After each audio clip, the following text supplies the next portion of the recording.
Today I'll be reviewing the newest offering from Neural DSP, Omega Ampworks Granophyre. This amp's really unique. I've never actually heard of this brand before, Omega Ampworks, but it's a single channel amp. Comes with a built-in overdrive by Earthquake Devices, some great analog pedals. The one unique thing I do like about this is offers different power tube selections. So you have 6L6s, EL34s, and KT66s, and they do a lot to the tone. So let's go over those first.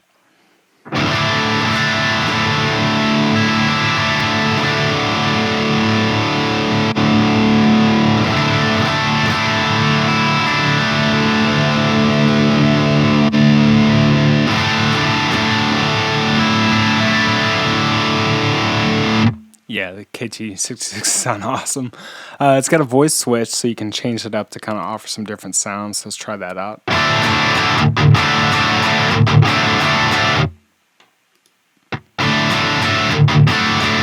Okay, the bottom voicing is a little more smoother, a little less mids.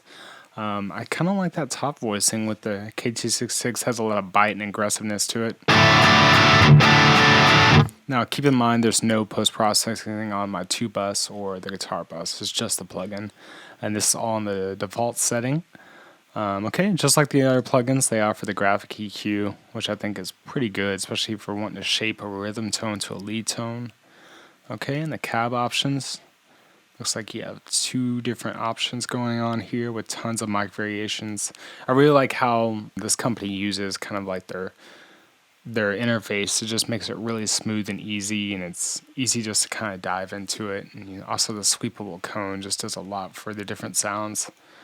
And then the whole time when you're on each side, looks like you can still access these power tube options. Okay, let's try it with a little of the overdrive, the Plumes overdrive. Looks like an 808 style with 3 different modes. Okay, let's turn the gain down, just kind of hear how it sounds.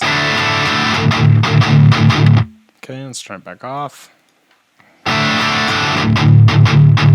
Okay, just standard, kind of takes the voice on the low end, tightens it up a bit.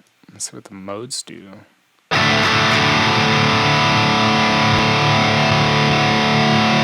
It's subtle, but that's really cool. You can do some different stuff with that. Awesome. Okay, so I have a few audio variations to try out with this. So let's take a look at that. So keep in mind that all these are done with the default preset, so nothing different. Okay, this first one's going to kind of emphasize on the chord clarity. So I'm doing 5-note to 6-note chords. So let's take a listen at that.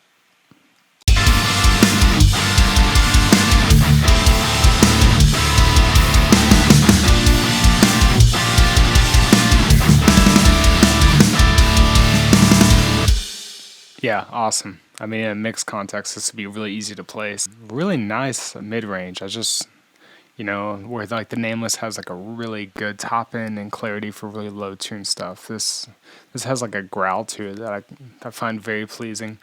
Okay, let's try something a little more on the metal side.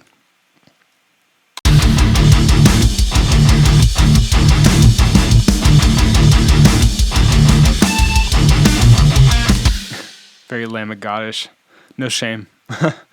Yeah, this works too. And then I think if you go in and actually tweak up the tone to be a little more body, let's give that a shot real quick. Isolate. Okay, let's go. Let's add the overdrive in this one. So this was here. Okay.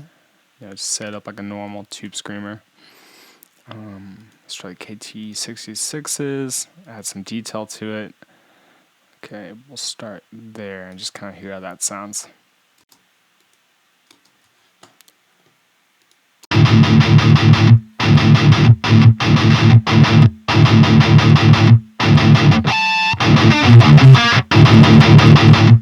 master volume does a lot.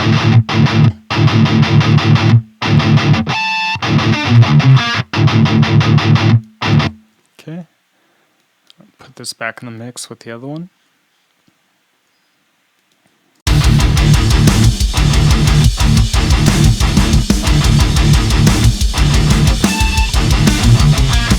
Yeah, it sounds really good. Okay, this last example focuses more on like open, just low string riffing.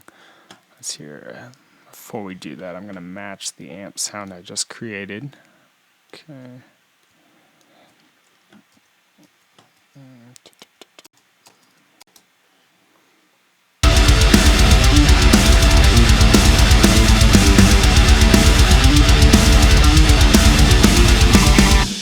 It cuts through really well. You can hear all the note definition. I mean, we went from chordy to chug to riffy, and it covered all bases.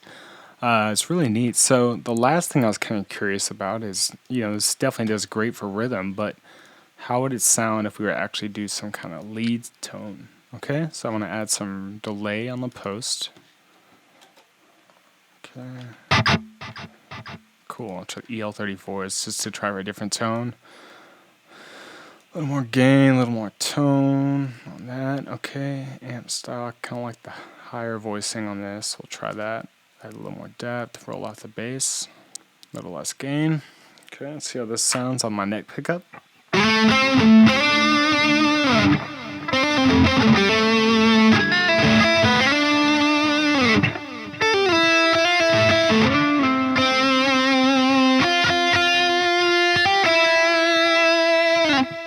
Yeah, sounds awesome. It could definitely be used for leads. Overall, I'm pretty impressed with this. It's not as versatile as, say, the Plenty and Nolly and even the newer Abasi packages, but that doesn't mean it doesn't have a place in your workflow.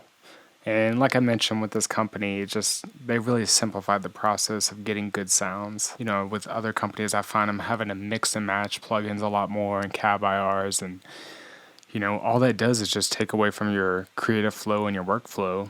And with Neural DSP, they're offering stuff that just plug and play, and that's just, in a world with there's option paralysis, it just makes it a lot easier. But yeah, let me know what you think. If you enjoyed my review, please hit like and subscribe below for other videos.